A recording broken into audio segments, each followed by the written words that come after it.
حضرت انس رضی اللہ عنہ سے روایت ہے کہ نبی اکرم صلی اللہ علیہ وآلہ وسلم نے فرمایا، جس شخص میں 3 خصلتیں ہوں گی وہ ایمان کی مٹھاس پائے گا۔ ایک یہ کہ اللہ اور اس کا رسول اسے ہر چیز سے زیادہ محبوب ہوں۔ دوسرا یہ کہ وہ کسی سے محبت صرف اللہ کے لیے کرے۔ اور تیسرا یہ کہ وہ کفر میں لوٹنے کو اسی طرح ناپسند کرے جس طرح آگ میں ڈالے جانے کو ناپسند کرتا ہے۔ صحیح بخاری حدیث نمبر 22۔ ابو سعید خدری رضی اللہ عنہ سے روایت ہے کہ رسول اللہ صلی اللہ علیہ وسلم نے فرمایا، جب جنتی جنت میں چلے جائیں گے اور دوزخی دوزخ میں، تو اللہ تعالیٰ فرمائے گا کہ جس کے دل میں رائی کے دانے کے برابر بھی ایمان ہو اسے دوزخ سے نکال لو۔ چنانچہ انہیں دوزخ سے نکالا جائے گا اس حال میں کہ وہ جل کر سیاہ ہو چکے ہوں گے۔ پھر انہیں نہر حیات یا نہر حیا میں ڈالا جائے گا، راوی کو شک ہے۔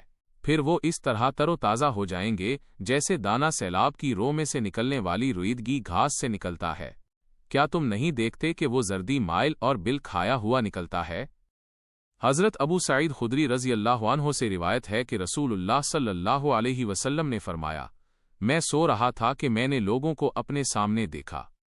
ان پر قمیصیں تھیں، ان میں سے کچھ سینے تک پہنچ رہی تھیں اور کچھ اس سے بھی چھوٹی تھیں۔ پھر میرے سامنے عمر بن خطاب کو پیش کیا گیا اور ان پر ایسی قمیص تھی جسے وہ گھسیٹ رہے تھے۔ لوگوں نے پوچھا، اے اللہ کے رسول، آپ نے اس کی کیا تعبیر فرمائی؟ آپ صلی اللہ علیہ وسلم نے فرمایا، اس سے مراد دین ہے۔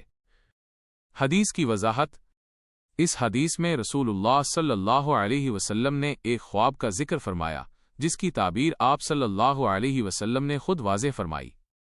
خواب میں لوگوں کی قمیصیں ان کے دین کی کیفیت کو ظاہر کر رہی تھیں کہ کسی کا دین مضبوط ہے اور کسی کا کمزور۔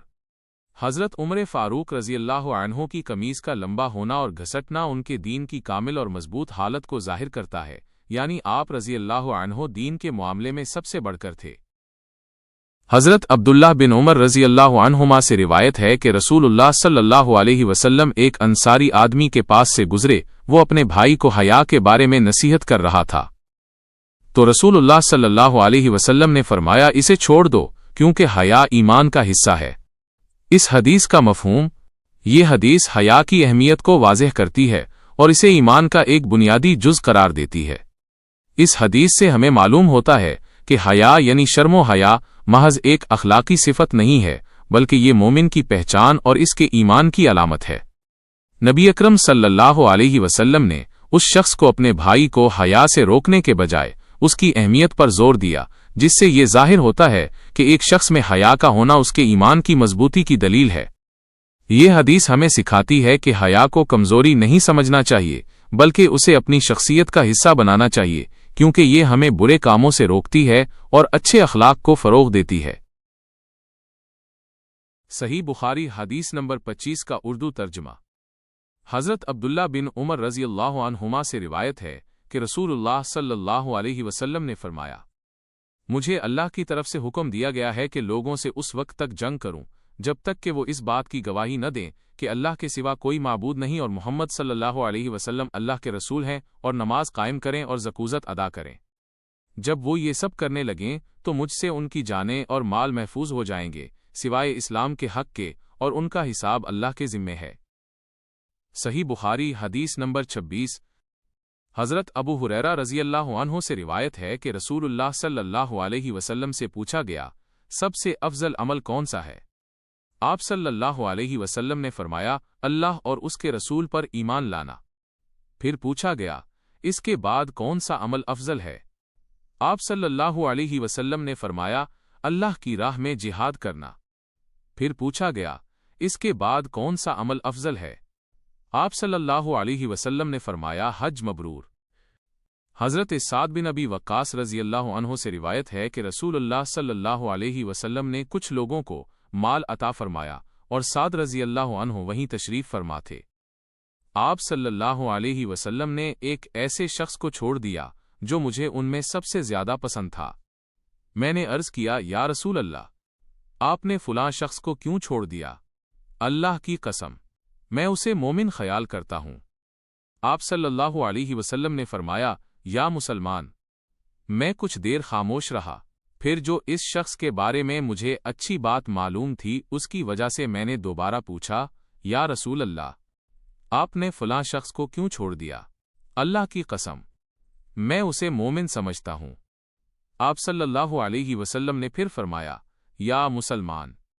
میں کچھ دیر خاموش رہا، پھر جو کچھ میں اس کے بارے میں جانتا تھا اس نے مجھے پھر سے پوچھنے پر مائل کیا۔ میں نے پھر عرض کیا، یا رسول اللہ، آپ نے فلاں شخص کو کیوں چھوڑ دیا؟ اللہ کی قسم، میں اسے مومن سمجھتا ہوں۔ آپ صلی اللہ علیہ وسلم نے پھر فرمایا، یا مسلمان۔ پھر آپ صلی اللہ علیہ وسلم نے فرمایا، اے سعد، میں کسی شخص کو مال دیتا ہوں حالانکہ کوئی دوسرا شخص مجھے اس سے زیادہ محبوب ہوتا ہے، اس ڈر سے کہ کہیں وہ منہ کے بل جہنم میں نہ گر پڑے۔ صحیح بخاری حدیث نمبر 28۔ حضرت عبداللہ بن عمرو رضی اللہ عنہ سے روایت ہے کہ ایک آدمی نے رسول اللہ صلی اللہ علیہ وآلہ وسلم سے پوچھا کہ اسلام کی کون سی چیز سب سے بہتر ہے؟ آپ صلی اللہ علیہ وآلہ وسلم نے فرمایا، کھانا کھلانا اور ہر ایک کو سلام کرنا، چاہے اسے تم جانتے ہو یا نہ جانتے ہو۔ صحیح بخاری حدیث نمبر 29۔ باب خاوند کی ناشکری اور کفر کے مختلف درجات۔ متن حدیث۔